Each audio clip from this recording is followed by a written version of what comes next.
I've seen him play. Yeah. These guys are good, and I don't think we've seen the last of them. No, definitely not. And Equinox, of course, as we mentioned, anchor for the Hearthstone Global Games Singapore team. So you'll definitely be able to catch him there if you qualify for a championship at some point in his career, because he's definitely a very impressive player. But Group A, Tyler, alone in that group. We have one more slot, Admirable. Will it go to DacRyvius or will it go to Pan? That's a great question. I guess we're going to have to find out at some point, but how are we going to do that? Well, they're going to play in a match. Oh, that's convenient. Yeah.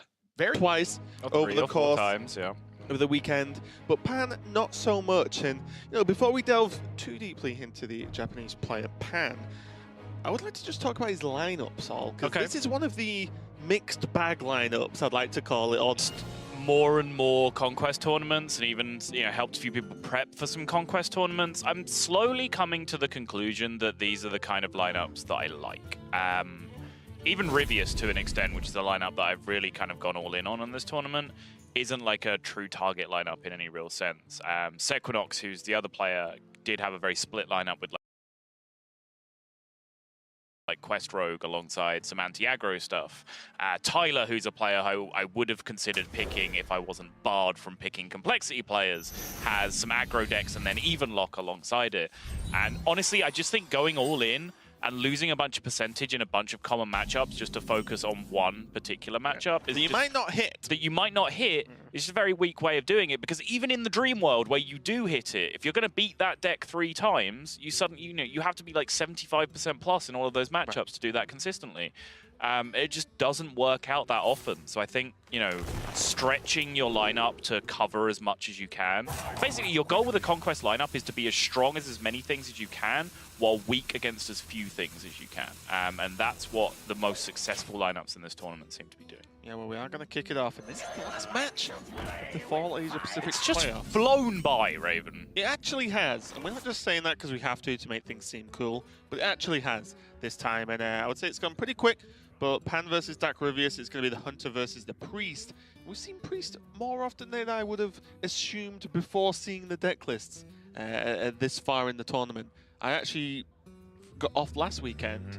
It didn't really pop into my mind that suddenly a lot of people would bring Priest.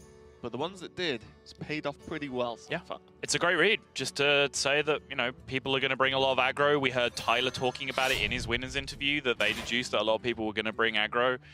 They decided that left them with even lock, which is where they wanted to be. But, people like DacRyvius, this is what I went looking for when I looked through the lineups to make my predictions. Is the even lock Priest combination. That's what I was looking for specifically. In the against the Death Rattle Hunter, I feel like this matchup kind of hinges on two things. How quickly the Hunter can get going, because Priest doesn't have much game against 5/5s early, even like cubes, to be honest. And also, if the game does go quite late without the Priest being under a lot of pressure, how influential Psychic Scream is to the game, because that is the one card that kind of is a get out of jail free card for the Priest. Yes, we had this discussion, I think, in our last series where we talked about, the power plays in this deck of Kathrena and Cube and so on, and you posed the question of what deck can really deal with this? Like, who has the removal to deal with the board state? Well, Priest does. That's your answer. Psychic Scream is basically the ultimate stop sign to anything that you want to mess around with. Yeah, I think it's important as well that the Scream has to be followed up by a way to finish the game, because the Hunter will just draw the big threats again and replay them. How about Mind Blasts? Those do help. Okay. I will be honest. But that's what I mean, right? If you have Anduin up ready to go and the Mind Blast ready, then the Psychic Scream buys you often against Hunter quite enough time. Interesting. Choosing to deal with the 5/5 as the immediate threat here as opposed to neutralizing the ongoing threat of the egg. I'm okay with it. We do see there is a potential another duplication here with the Play Dead, but I wonder if Pan here is even going to go Play Dead this egg. He might feel like he needs more value out of this Play Dead later on, especially with a cube in hand. Of course, DacRyvius had that clean Master Spell turn where he could have just traded through, let the 5/5 just be on board for one turn. It's not going to do a great deal of damage, but decided just to neutralize that 5/5 instead and say, you know what? You used one Death Rattle activator. If you want to keep pouring more and more and more of them into this egg, that's fine. I can deal with those. I can stall that out. Then I can get to my Psychic Scream turn, and then you're out of stuff because you've used up all your Death Rattle activators. So the more I think about it, the more I actually like this play from DacRyvius. Yeah, I think having Psychic Scream just locked, loaded, and ready to go is quite impactful on DacRyvius' decisions here. And Pan looking to use the Hunter's Mark just to get rid of this Acolyte. And even that, although it's not fantastic for Ryvius, of course, that's still kind of a win when you're looking at cards like Primordial Drake, Twilight Drake in hand. And it means that, well, if one Hunter's Mark's been used, it's unlikely the second one's just ready to go again.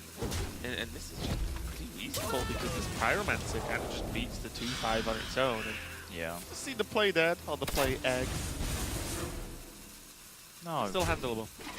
Handleable. That's handleable. Extra Psychic Screams, pretty clutch, but actually extra Pyro activations right now do have some merit to them. With the egg around, it's probably not the route that you do want to take though, but he's actually just going to go for extra Shadow Visions. So he is thinking about just taking damage off the board right now, delaying a couple of turns up until that Psychic Scream, getting that 2 procs, dealing with the 5-3 and saying, okay, now if you have more egg activators, I might be in trouble, but you are definitely not entitled to draw egg and 3 Death Rattle activators in your top, 12 cards at this point.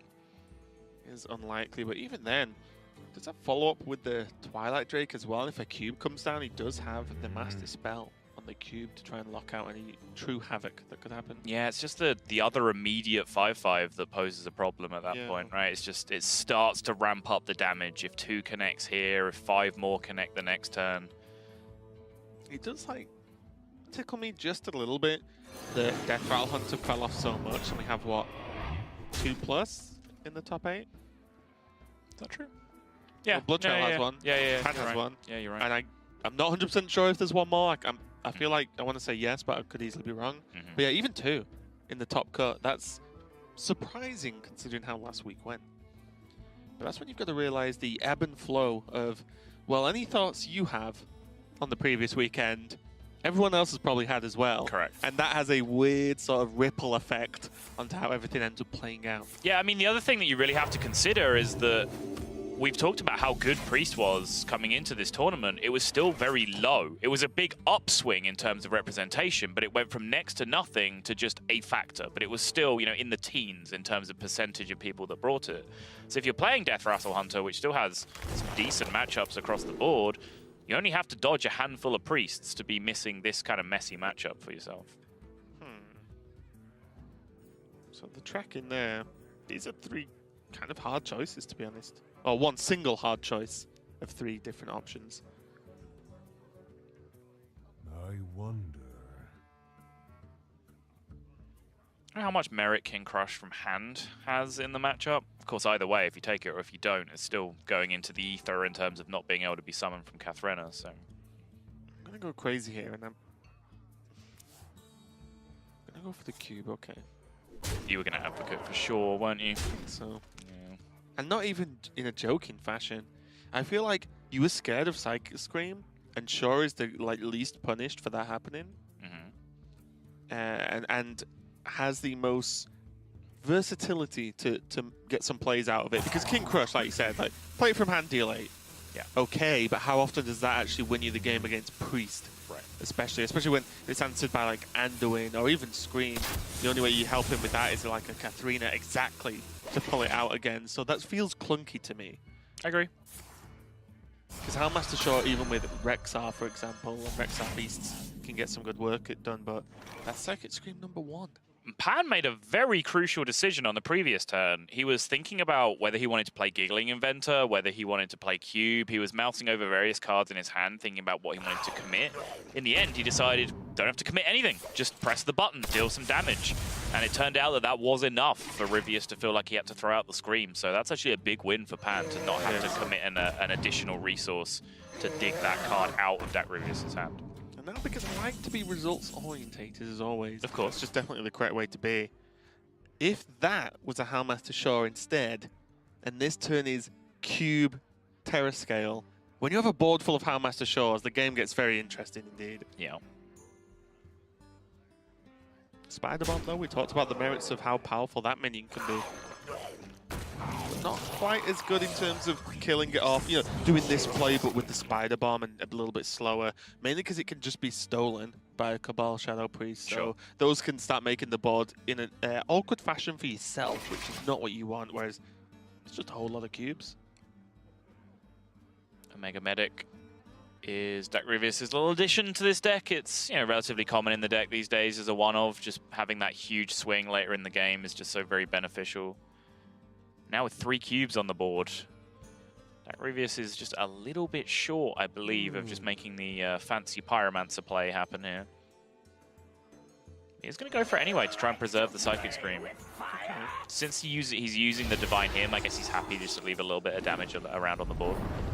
Because he can double trade here, then he can throw out the Divine Hymn, and he picks up the Cleric as well to go with it. That's actually huge. Would you like some cards, Mr. Ryvius? Psychic Scream number 3.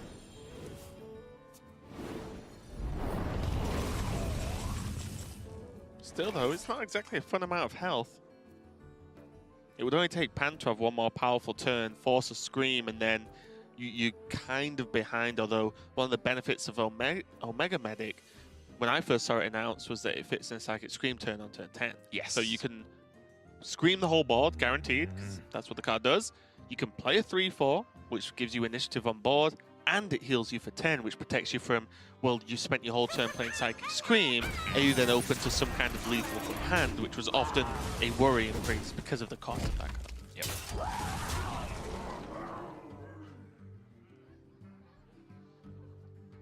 Now everything's kind of slowing down for Pan. No Rexar, no Katharina, no fancy cube plays.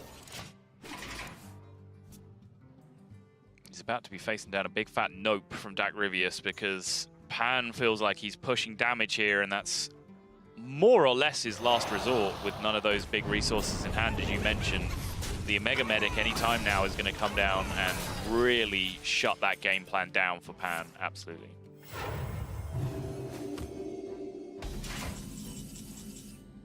Yeah, he didn't even necessarily need to heal that turn. Obviously, every bit of healing helps to negate the hero power from Pan.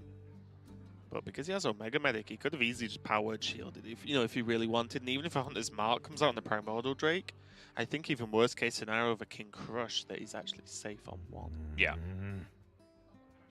Is it me as well, or is DacRyvius playing just a beat slower than we've seen him in the previous series? It's been on camera. Yeah, I mean, we were watching that series versus Tyler, and it was nippy. It was quick. Yeah. I was sweating backstage telling Tyler to slow down. Like, stop playing Ryvius's pace. So you're getting sucked into this rhythm. Yeah, and maybe, I mean, that was DacRyvius's first loss, wasn't it? It was. So maybe that it was a bit of a knock of confidence. And now he's just saying, you know what? If I lose this one, well, I'm not going to championships, and I really, really want to. So I like this. Anytime someone just takes a breather and slows down, I don't think it's ever a bad thing. Ryvius has this neat little kind of eyebrow tick where it looks like he's reacting with mild surprise to everything that's happened. Turn 1, pass. Oh, Yeah. oh, no. Yeah, pretty much. He didn't spellstone nothing. I've only just noticed that, and now I can't unsee it. It's just really amusing me. I'm glad something is, because I normally don't. No. And the fact that this Omega Medic's been passed on a couple of turns now really shows how comfortable Ryvius is in this matchup at this He's point. just playing with his food at this point. Right, you can heal for 10. Healing for 10 is pretty good. Yeah. You do see it come down now, mainly because he just has the mana. But look how powerful this is. Pan needs to draw, I think, exactly Rexar now. I think it would have to be Rexar or Katharina. Yeah. And that Rexar beast has to be good too. You know, the one after. For the And the next turn. one. And the next one. Yes, exactly.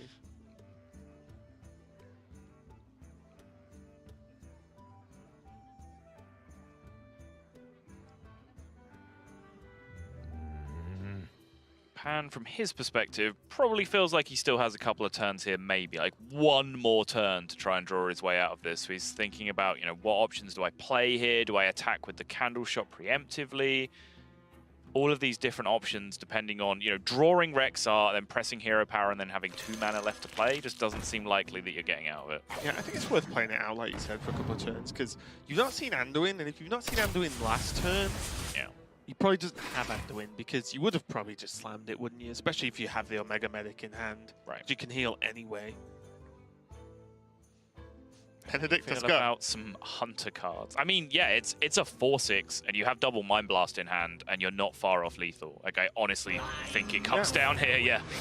And also, to answer your question, I'd love some undercard Sol, as always. Well, at least Pan knows he can't be Katharina crushed.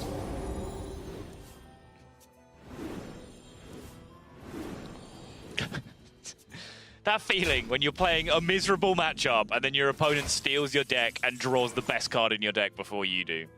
Well fought. That feeling right that there. one. Exactly. Correct response, Mr. Pan. Good game there for Ryvius. Pretty much Tech Reds Red and Kranich in spring 2017. Wuya Surrender and Coco Sasa in summer 17. So on, so on, so on, so on. The names continue and continue. Yep. Apart from now, Sol. Because only one of these players is going to make it. And the other one goes home and there are no other representatives. So it is pretty much playing for a spot in championships for the first time alone. Korea or Japan. It's going to be a big deal. And currently Korea where is you were in going the with lead. that. I went to a good place, didn't Yeah, I? just sat back and enjoyed the ride. Yeah, we've always had a Korean representative and a Japanese representative, but now they're just one step short, and they have to fight it out between the two of them. And if things went slightly differently, we could have had it again. Because if Ryvius just beat Tyler, Yeah. Pan plays Tyler, so then that can Yes. happen once again. But Right. it was not to be, as Tyler traipsed over to the Asia Pacific region, stole one of their spots, and now he's probably enemy number one. Well, let's get back on with this matchup. DacRyvius on the Mechathune Druid. Yes, this is for a championship spot, and yes, that is Mechathune. It is. We're not joking around here. Yeah, this is probably the most controversial part of DacRyvius' lineup. I love every last little thing that he's done with his lineup, apart from maybe the Curse of Weakness in the even lock. That still confuses me a little bit. But card for card otherwise, I'm on board, apart from with this Druid deck, where I do have questions, because it's not like the pure Mechathune Druid that some of you might have seen your favorite streamer play or messed around with on ladder yourself. It's very much Malagos Druid with a Mechathune thrown in there. And Mechathune isn't really just a card you can throw into a deck. Like, yes, you have Mechathune, you have a copy of Innovate, and you have a copy of Naturalize in your deck, right? You have two copies of Naturalize. So the Mechathune thing works. However, adding Mechathune into your deck actually interferes with one particular card that you see in hand right now, Dream Petal Florist. So sometimes you just don't get to do your Malagos thing because you've drawn Mechathune. And so you never really want to play your Mechathune out first, so it's stuck there in your hand to be a target for your Dream Petal Florist. So this deck can get wacky, and now you see that combination. The 1-2 punch is in hand. Then I guess you just have to ask the counter question, how bad is a 3-mana Mechathune if that's what it comes down to? That is exactly what I was going to reply to you with. Yeah. Like, so yes, you want to hit your perfect Mali combo. Of course. It's what 99% of the deck is built to do. But having a cheap 10-10, I mean, even a decent, relatively costed 10-10, that's a good minion anyway. Right. But being able to just throw it out there and say, yeah, I'm not winning the game through the ability. I'm not winning the game just because I can play a 10-10 and do other things in one turn. Yeah. It's pretty valuable to me. I will say, though, Death Rattle Hunter, at least in my opinion, kind of blew up by becoming a Druid killer. Well, I would be inclined to agree with that. until Token Druid popped up and started demolishing the Death Rattle Hunters. Yes. But the more late-game Druid decks, Hunter, it gives Hunter enough time. And once Hunter has time, it creates minions that are just too awkward for the Druid to deal with. They don't have great removal tools. We're going to see if it plays out like this, because Houndmaster Short on curve is an extremely powerful play. And already Pan is saying, well, now I've got an X, now I've got Short. What removal can you even do versus this right now? Never mind anything that's going to come in the future. Yeah, and I think that Wild Growth is just a couple of turns too late at this point. It's not looking like this hand is going to be anywhere near quick enough. He's drawn very, very clunky portions of his deck. Like I said, with that Mechathune Florist combination. Yes, he has Malfurion, which is one of the best cards in the deck, but this board state is going to snowball very rapidly from here. I will give a note as well, something we've not really touched on yet, is that Pan is playing a double Grievous Bite, Yes. which, when we mentioned, like, wait, why would you I wonder. bring the Death Rattle Hunter when you're expecting a high aggro grouping of this playoff? But there are nods to the aggro list. Like I said, the double Grievous bite being the main one. Just saying that, well, this actually clears up a lot of these early pushes, which is what the Death Rattle Hunter is weak against. I'm going to do great in this instance.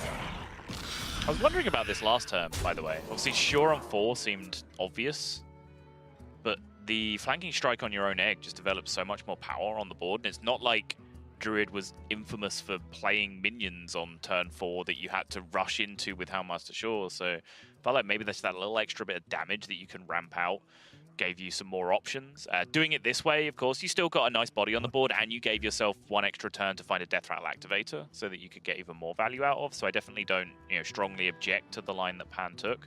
But it's just something I thought that was worth revisiting since we didn't talk about it at the time. I think also as well, like Spellstone's something to think about, because then the 3/3 just dies, whereas Houndmaster Sure is almost immortal on that turn unless a Naturalize comes out, and then you're like, okay, he just used the Naturalize on my 4-drop.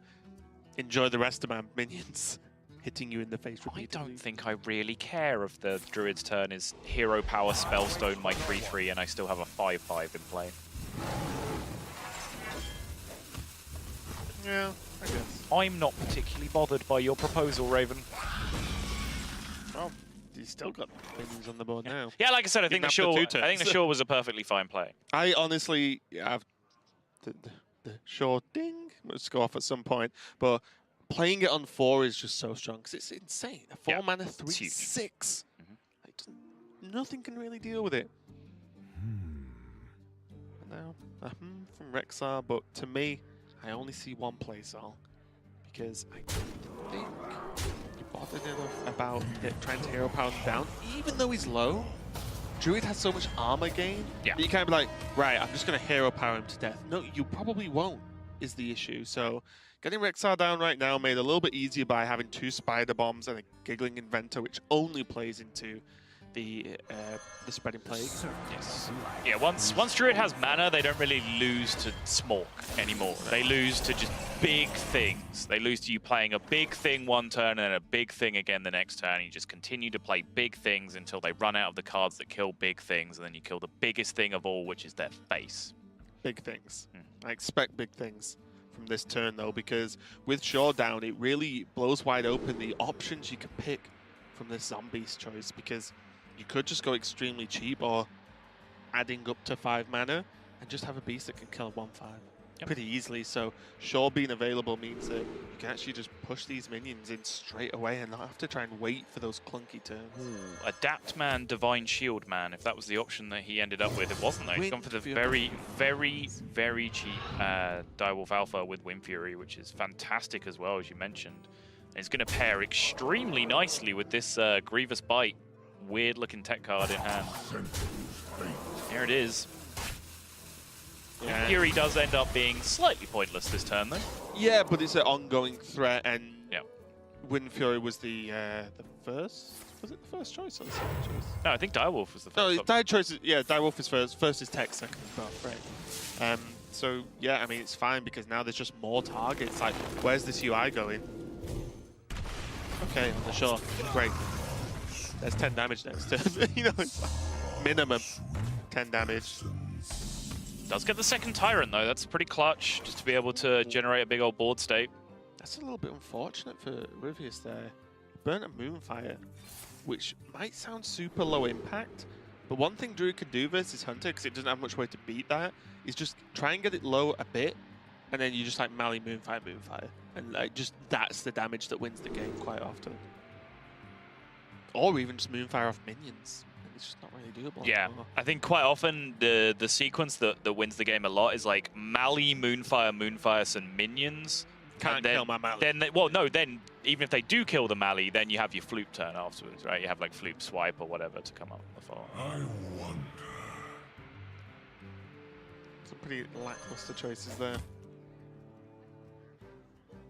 I guess Poison was picked up. Oh no, it wasn't. It was the Mole. Pan now is running out of steam quite Like rapidly. just slamming 2 Spider Bombs here. I wouldn't hate it. Because there's chunky enough minions on the board. Not too long ago when we were not casting, we were talking about the value of just the UI and Tyrant turn being very dangerous. We'll talk about Token Druid. Yeah. But still, they're two chunky minions that are hard to get rid of. And the Spider Bombs would just cause havoc. I think the main reason why the Giggling Inventor came down this turn is because it's a very awkward card to use in the matchup, and doing it against their UI and Tyrant turn is often the turn where it's the strongest against spreading play, because then they have two minions in play that they can't trade off because you have low attack, Divine Shield, Taunt minions. So the effect that your Giggling Inventor has to make their Spreading Plague better is just instantly mitigated by the fact they have two minions in play. Yeah, the power of UI for DacRyvius, though, is strong now. As, guess what? When you draw a good chunk of your deck, yes, you have a lot of options. And those options are clearing it up and being able to push some extra damage as well. It's actually really nice pressure because there just aren't cards in Pan's deck. And it's one of the reasons why I just would have liked... There aren't? Hang on. Sorry. Something seems to have gone wrong here. Toggle. Why didn't he put some cards in his deck? The fool! That can do, can finish off Ryvius. I understand. And it's one of the reasons why I like the Spider Bombs, because you did took some damage, but you almost guaranteed the kills on these minions. Yeah. That minion's going to break the game one day. Maybe in Wild.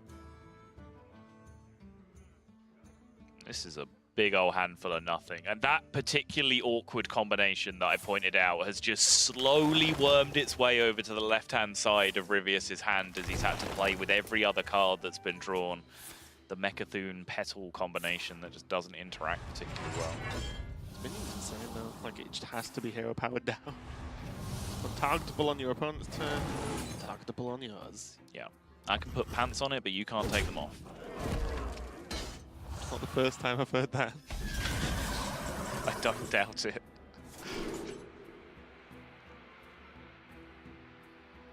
Devilsaur Egg, not quite there, but the Corpse Widow is always something to consider when you're rocking cubes, Spider Bombs, and eggs in your deck. I like that choice. It's a lot of mana, though. Yeah, but it's also a big dude, and it makes your Spider Bombs cost 1. It's really good. Good point. And your I like also where your head's costs at. 1. Yeah, I like where Your your cubes also cost 3. Oh, it gets Katharina better. costs 6. Is that the death rolls? We check. I wonder. King Crush still costs 9. It's really not an easy choice, though. I definitely see the merit of the Corpse Widow, but it's whether he wants like something guaranteed, just big and chunky to drop this turn. He can get it though, right? Well, now he can't. Right. It's unlikely, I Yeah. think, to not get a 3 or less choice. Right. Went for the Amalgam though. Stealth though is just the kicker, isn't it? Here we go. 3 mana Mechathune time.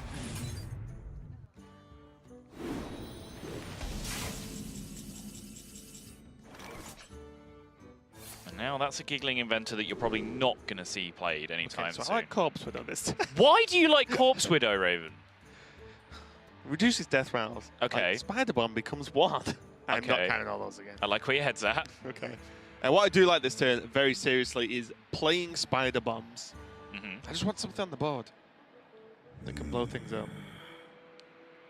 They are 2/2s though, which are innocuous minions that gives your opponent a bit of spreading plague value that they don't need to get otherwise. You are also expecting a scary minion this turn. Yeah. And they are also 1 mana if he plays the zombies.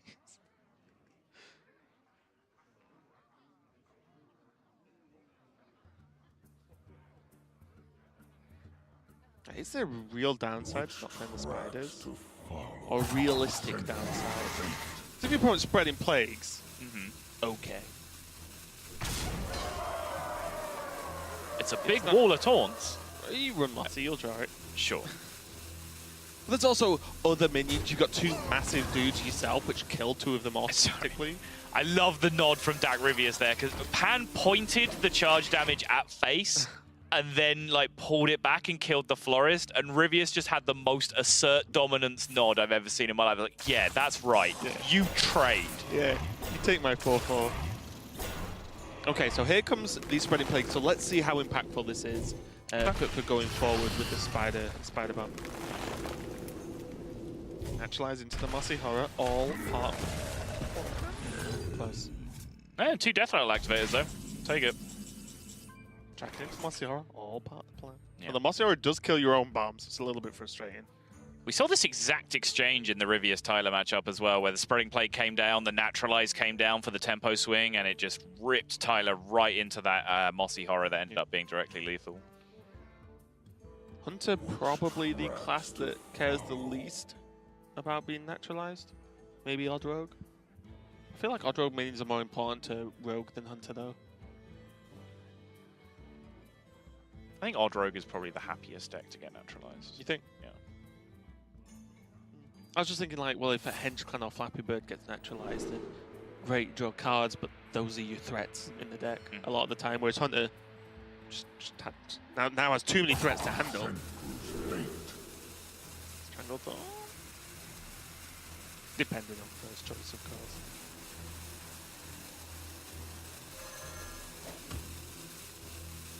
Wow. Lifesteal, Rush, Bittertide Hydra. Beautiful.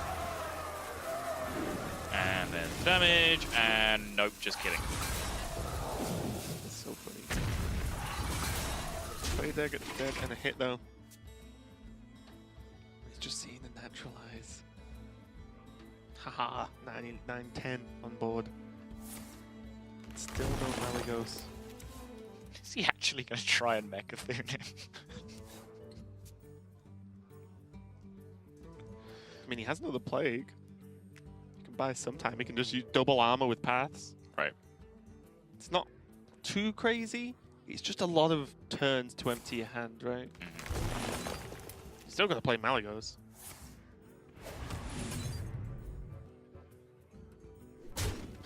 I love that. Boop. 1 damage. Yeah, take 1, idiot. Oh, I see, like... Oh, it's cube time. Yeah. Is it? Wait. How many Hydras can you take before Malygos Swipe Face actually just kills you? Because if the initial... What, one single Malygos? Oh, yeah. Because the swipe point does 3 extra. Right, but if you're cubing and then Death Rattle spawning a bunch of Hydras onto the board, that's what I'm saying. Like, how many of them is then too many? Well, you're only spawning 2 anyway, so... yeah, you're on 30. I think this is fine. Again, because you've seen the naturalizes, there's no good way for this cube to get popped anyway. Now, Pan's like... yeah, you try your Spreading Plague. My control deck hits the cube. It's not gonna matter. It doesn't. Mossy Horror for the second time in as many series pulls this matchup out of the bag for the Hunter up against DacRyvius' Spreading Plague defenses. And that had to be expected from DacRyvius. It's Hunter with 5 cards left in the deck.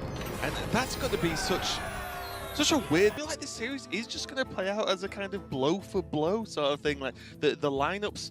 I don't think there's any particular standout decks or interactions that are going to happen, mainly because of Pan's sort of middle-of-the-ground option. What do you think? I beg to differ a little bit. I think this is now the point where things start to swing in DacRyvius' favor a bit more heavily, because now the 2 remaining decks are the Token Druid and the Zoo from Pan, which both have weak matchups against Evenlock, both arguably have weak matchups against the Control Warrior, which was banned out, and it's that weird Malygos Mechathune Druid that they're going to try and have to bust through. Zoo is actually pretty good against most builds of Mali Druid, just resilient enough to be able to chew through the Spreading Plagues and keep going, but I would tend to give a slight edge overall to Rivius. Yeah, I will say this Evenlock feels quite safe to me. I do definitely agree on that one, especially in this matchup where, you know, without Keleseth, I feel like the Zoo is quite hindered, specifically versus Evenlock, mainly because of those Hellfires and even the Defiles. We have turned our curse into See how it's going our to start though. strength. Doomsayer and Vulgar Homunculus available. The Twilight Drake, not that bad versus Zoo versus a Giant. Obviously, you would always like to just play a Giant on the board early because it's an 8/8. But having a high health and reasonably sized attack minion is definitely not a bad thing against the sort of chipper small minions that Zoo throws at you. And the hand is a little bit slow from Pan. It's hard to call like Flame Imp into more one-drop slow, but you know, by Zoo standards, it kind of is these days. There's no Keleseth, there's no explosive Happy Ghoul start, and it's running straight into the brick wall that is this Doomsayer. So yeah, you'd have to call this a pretty pedestrian start for the Zoo deck from Pan. He's just gonna have to life tap and try and explode onto the board on a later turn. Yeah, I will say one Soul Infusion could turn this hand round quite dramatically. Being able to proc it on that Saranac Chain Gang on the far left, and then a Fungalmancer follow-up. Those are nearly giants themselves after that. But that is a small caveat of Pan actually having to draw the Soul Infusion. I thought that was it then for a second. The one mana red card. Already pink, I guess, is Soul Infusion. What do you like here? Going wide with the 1/1s, or do you coin out a chain? Why do you go? I don't really see the merit in coining Chain Gang. You can use that as your refill. I think this is your turn where you just play the 1-drop. You say, okay, if you have Hellfire, great. Then I'll just refill with my Chain Gang, and then I'm curving into Fungalmancer. Do you think Hellfire would be played even if Rivius had it against this board? I think it's a little bit weak. I would save Hellfire if I was Rivius. Depends on the options. And I think, honestly, like, coin Fungalmancer is still an option from the opponent, right? So if you have the opportunity to clear the board... It's actually a decent setup from Pan, isn't it? Once you talk about the coin, I didn't really think about that too much. I'll be honest, I wasn't really looking at the coin. But Rivius had no such option, and that is where now the coin Fungalmancer is going to come into play. And suddenly, Rivius's hand is just looking a little bit clunky and slow itself. No Hooked Reavers, no Defiles, no Hellfires. Hook Reaver now activated, at least can get that down. Now the follow with the Mossy Horror being available next turn, or a Twilight Drake into Sunfury Protector, so the walls are starting to come up for DacRyvius.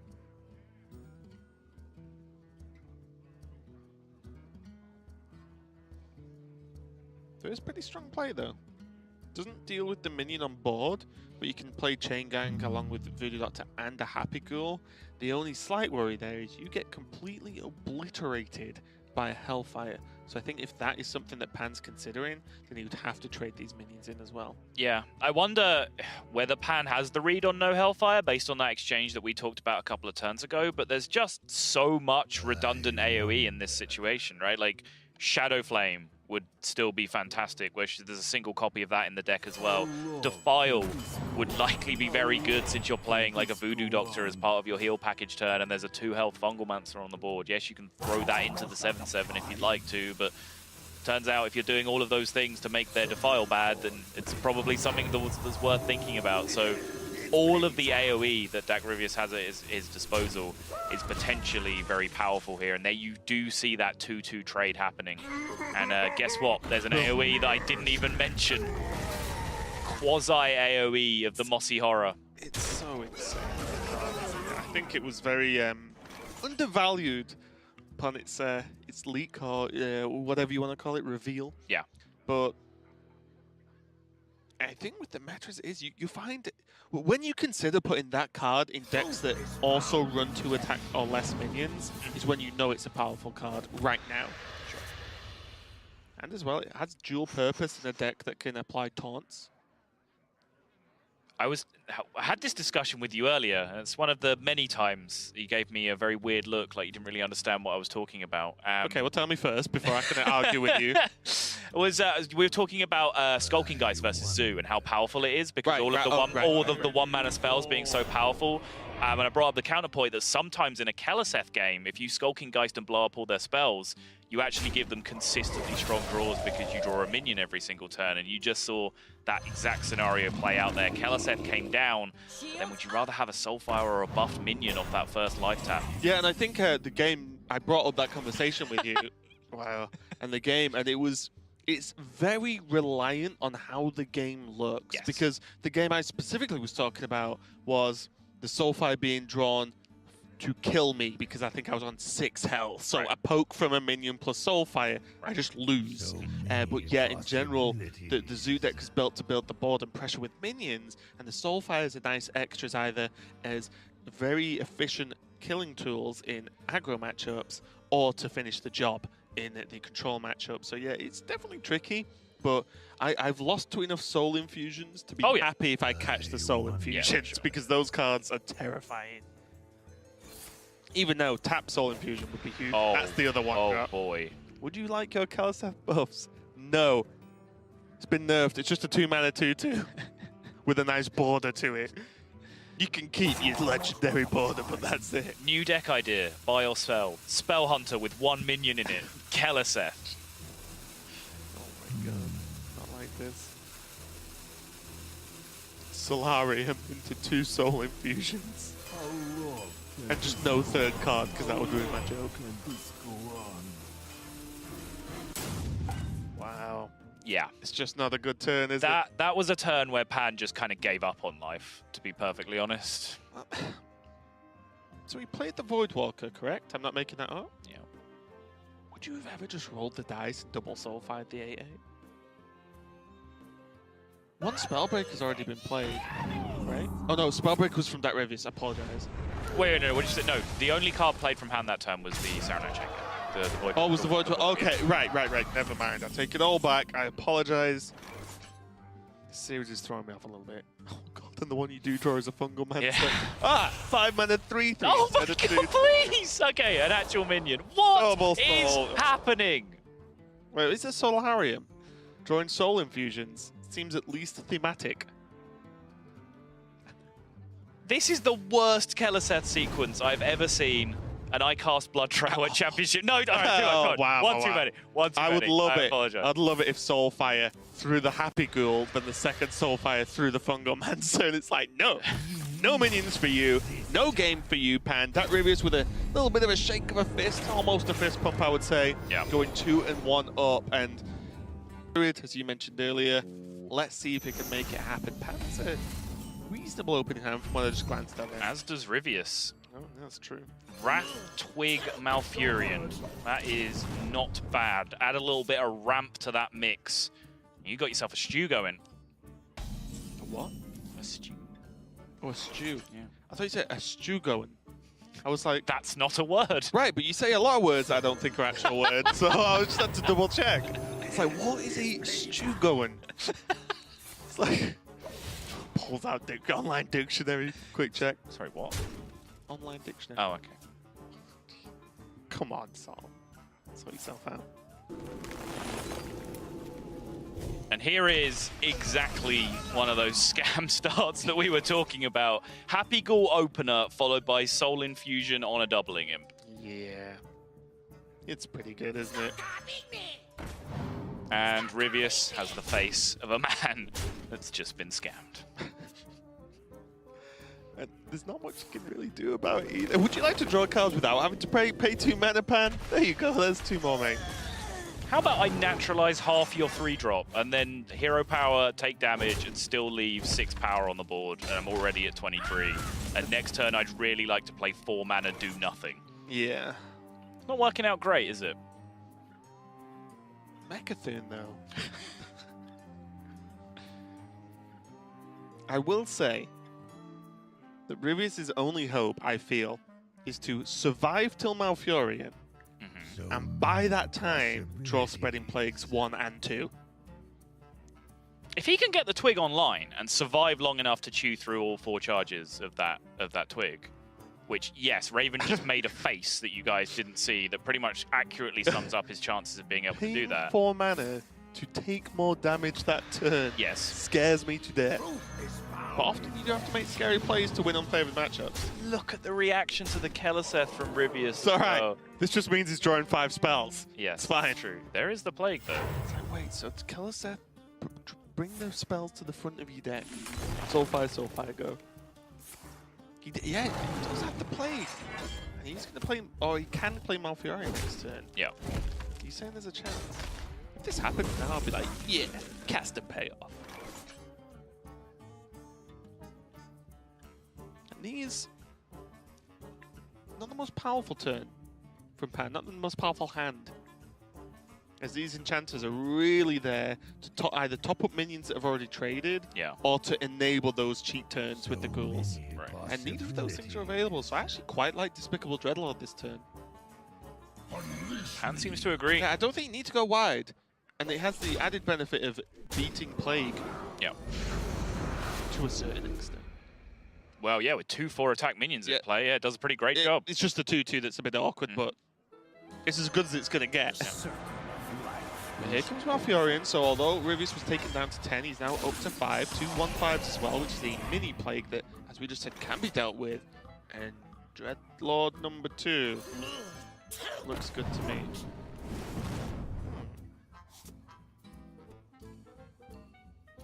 Indeed. Why would you do that? It's a great question. Because just second Dreadlord is like, I only lose to Plague.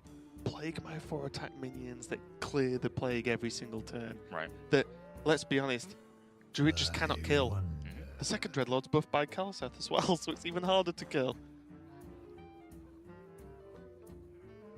Do you think Pan's just paused for a second and realized there might be a problem with this play?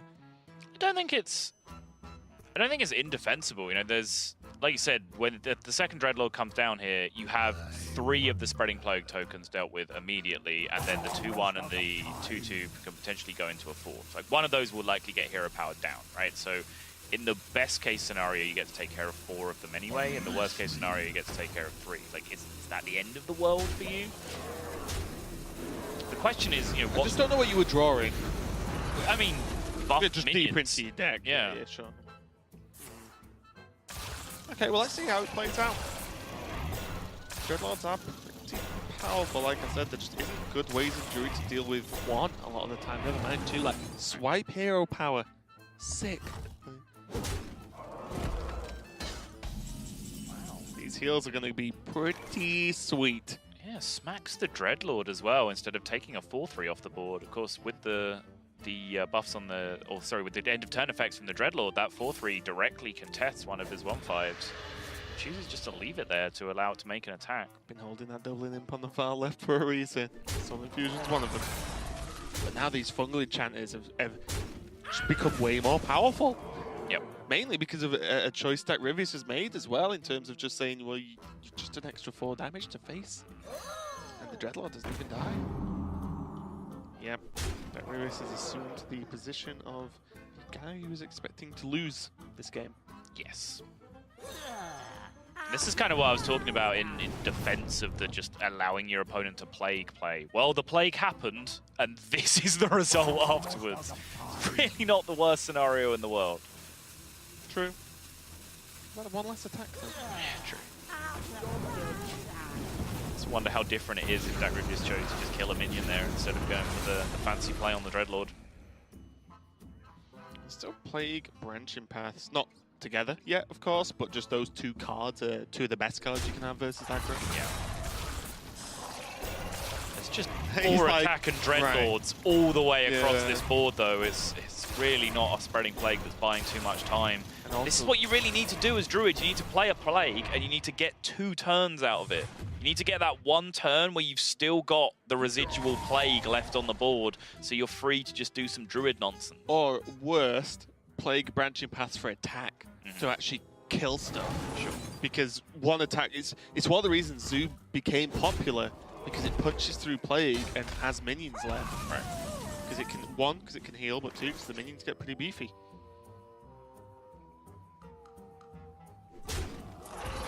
Keller's that's like, look guys, don't give me dirty looks because I can't put a token to 1, okay? I made you all.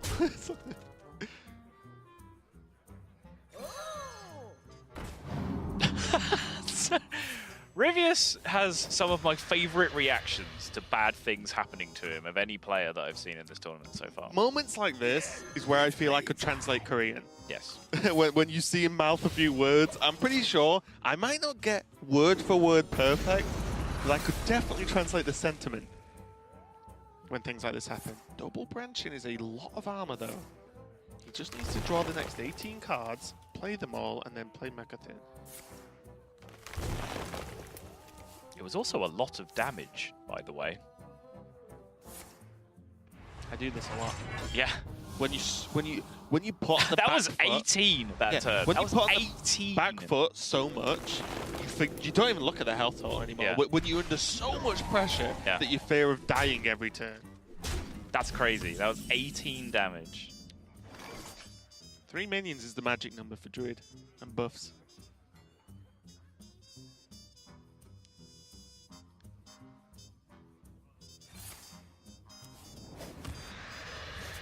Second Soulfire coming out now. 4 goes through, 4 goes through, 2, 8, 11 going face. So yeah, these Soulfires are going to get the job done. Well, he has Life Drinker as well, so it's up to Pan as to whether he wants to take this now for the win or just hold out for a following turn when he has more cards in hand. I'd do this every day of the week. And he's going to let it rip. And that looks like a pretty contented smile to me. Yep, picks up the second one. This final game of the APAC playoffs is going to go all the way down to a final game, a 5th game to decide the winner between DacRyvius, whose story we followed quite. Specific region, DacRyvius on the Mechathune, that's kind of Malygos Druid, and Pan on the Token Druid. It's all that's left on the table with the Rogue and the Warrior being banned out. And Pan, we've talked a lot about DacRyvius, but Pan, not really a player who we've seen too much in this tournament and other tournaments actually.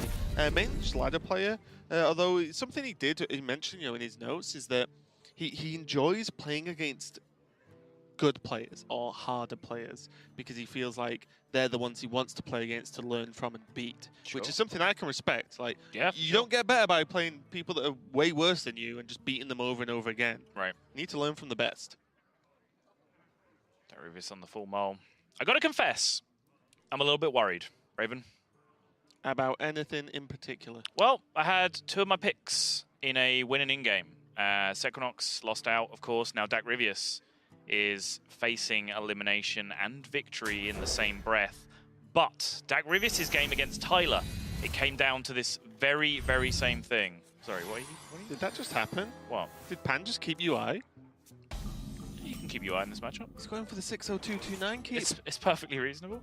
Yeah, it was just surprising. Okay, but yeah, DacRyvius in this exact same matchup against Tyler honestly showed 1 or 2 signs of not really understanding the matchup properly. I think Tyler quite cleanly outplayed him. You can vouch for me, we were backstage and I was screaming at Tyler to play the Wisps on 4. And then when it happened and DacRyvius responded by just hero powering face, fully intending to throw out the Spreading Plague, you saw a little look of recognition in Tyler's eye. Right. Like he knew he'd got him because in that situation, if DacRyvius Spreading Plagues, which he did, Tyler does exactly what he did, which is replace all of his Whispering Wood tokens with 1/5 taunts of his own. Well, which of these 2 decks is playing all of the cards that leverage taunt minions? And Pan is playing that same list with the Strong Shell Scavenger. So I'm just a little bit fearful that maybe Ryvius doesn't have maximum experience in this matchup. Yeah, but neither might Pan, to be completely honest. It's again, not a matchup that... I feel like Malygos Druid is sort of just fell off a little bit recently, especially on ladder. And not for any particular reason why it's weak, but I just think other decks are just more popular at the moment, to be completely honest. So, maybe there's not that much practice from Pan either. We'll have a look. It's also very possible that none of that I just said matters whatsoever, because this hand from Ryvius goes Nourish into play your non-2 Malygos minions in the same turn into Dream Petal Florist discount your Malygos. It's a pretty good couple of turns. That seems strong. It does, until he draws Mechathune next turn. Oh, can you imagine? If it comes back, can imagine. If it comes back to bite him. Yeah. Well, if you hadn't put Mechathune in the deck, you can't draw it, as far as I'm aware. Okay. I'm actually tense now because I might have cursed. Moment of truth. Yeah. I'm a little bit worried that if I did this, it's like ultimate caster curse. Headline tomorrow. Somehow, Raven knocks DacRyvius out of the championship. Hell of an achievement. Put that on your resume. Yeah. Won a match of Hearthstone without playing it. It's all the mind games. I will say though, Pan doesn't have anything too flashy at the moment. And Ryvius, that celebration from Ryvius is just that there is nothing that he has to react to this turn. That's what that's about. He has one free turn. He has this free turn, so now he just has to pass check number 2, which is do not draw the Mechathune. Ideally, don't draw a minion. That is perfect. DacRyvius is looking like he has got everything going his way now. Discounted Mali plus Spite and a Spreading Plague in hand that he can use for defense if he needs it, but it's not likely that he's going to need too much defense this game. Okay, so my question is, as soon as so next turn, right? And it helps with Spreading Plague and Tyrant being played. Yeah. But what if this turn was Whispering Woods, Coin Soul the Forest? How should DacRyvius react to something like that? Is it still just Mally Go? No, I would imagine in that case he would play his Spreading Plague, he'd wait for the board to soften for a turn or two, and then he would go for the Mally Swipe afterwards. So, you know, this outcome helped a lot, and you can see that from the responses from both these players on the cameras. But it wasn't just a direct win there and then. No, of course. It could have gone a little bit different, but now suddenly that UI is looking a little bit too slow, isn't it? It is just a little. Sometimes you are not Tom 602. Yeah, you have to have the special juju, the special mojo to be able to pull off the UI keep in the Druid Mirror. You have to have had a confetti cannon that's helped that's you true. along to make that choice. If you don't know what I'm talking about, probably for the better. But now and look at Ryvius just leant back, braced, arms against the desk. How different is this? This is the exact feeling Tyler had versus DacRyvius. Yeah. DacRyvius is sat there going, the second you press that end turn button and you haven't done something quite magnificent, you lose, and I am in the championships. The exact feeling Tyler was having on the other end of that match earlier. Pan is just searching his mind, searching the board, searching his hand, searching the remainder of his deck to try and find an answer to this situation. But I'm just not sure it's there. Spreading Plague is the best he can muster this turn, but DacRyvius has card draw in hand. And the mana to swipe him, if so required. Definitely the mana to Moonfire. Oh, yes. Was that a Moonfire? God, I'm good. Nourish. He just needs Go one fishing. swipe, one Moonfire, one or the other. Spellstone Wrath. That's going to be enough. DacRyvius, look at the relief. He is going to be going to the Fall Championship. He looked so close with an amazing performance throughout the whole playoffs and finally got through. He lost to Tyler in the winner's match, but he made it through and Pan in a very close series of his own. But the Druid didn't let him down, and he's there. Sottle, be happy. Oh, I am, Raven. That we have going through to championships. Blood Trail, Tyler, Akumaker, and as you just saw, DacRyvius. And we have the guys with us.